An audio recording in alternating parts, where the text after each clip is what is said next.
அனைவருக்கும் வணக்கம். இன்றைய நூல் பரிந்துரை வனப்படுகன். இதன் ஆசிரியர் M. Abubakar Siddique. Discovery publication இதை வெளியிட்டிருக்காங்க. 2021 வெளிவந்திருக்கு. இந்த நாவல் பழங்குடிகள் மக்களுடைய வாழ்க்கை, அவங்களுடைய வாழ்க்கை முறைகள், கலாச்சாரம் இதெல்லாம் சொல்லியிருக்கிறாரு.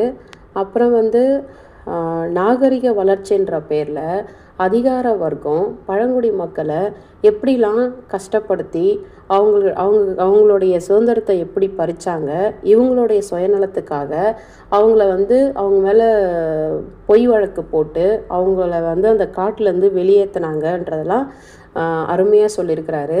அதில் அப்படியே அந்த மலைவாழ் மக்கள் ஒரு கொண்டாட்டம், அவங்களுடைய தெய்வத்தை கொண்டாட்டம் ஒன்று போகும்.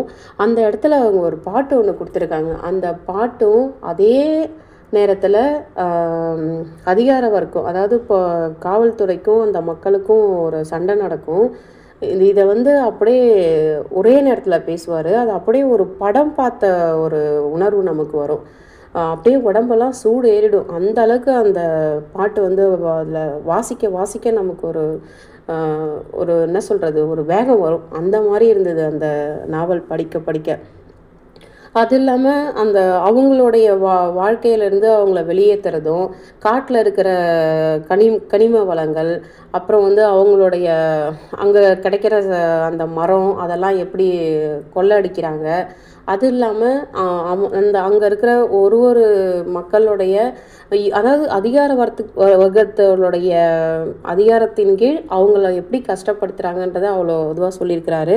அதுவும் இல்லாமல் அந்த கதாபாத்திரங்கள் பார்த்திங்கன்னா பெரிய அண்ணன், மூப்பு, பூங்குழலி, எத்தன் இவங்கெல்லாம் அந்தந்த கதாபாத்திரத்தில் அப்படியே வாழ்ந்திருப்பாங்க. நம்ம அப்படியே அவங்களோட வாழற மாதிரியே இருந்தது எனக்கு அந்த நாவல் படிக்கிறப்ப. ரொம்ப அருமையான நாவல். ஒவ்வொருத்தரும் கண்டிப்பாக வாசிக்க வேண்டியது. கடைசி வரைக்கும் அவங்க அந்த இடத்துல வாழறதுக்கு தொடர்ந்து போராடி அவங்க உரிமையை வாங்குறாங்க அப்படின்றத அந்த நாவலில் சொல்லியிருக்கிறாங்க. அதில் அந்த உரைநடை ரொம்ப சிறப்பாக இருந்தது. கண்டிப்பாக எல்லாரும் வாசிக்க வேண்டிய ஒரு நாவல். இதுவரை கேட்ட அனைவருக்கும் நன்றி.